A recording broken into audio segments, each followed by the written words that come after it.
They would just blend right in. Don't you flash. Oh, we can do it here. Why isn't it doing anything? Yes. No, you can't touch them. No, but you can look at them. And I'm gonna come around you guys.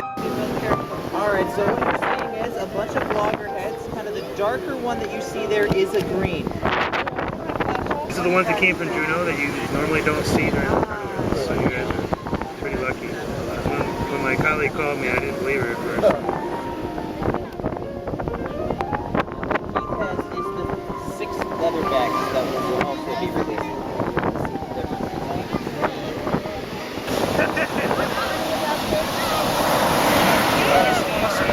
It's a Toyo race.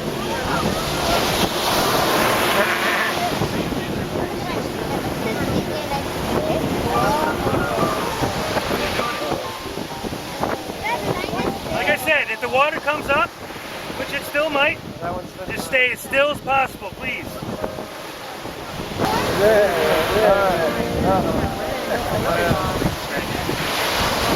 Yeah.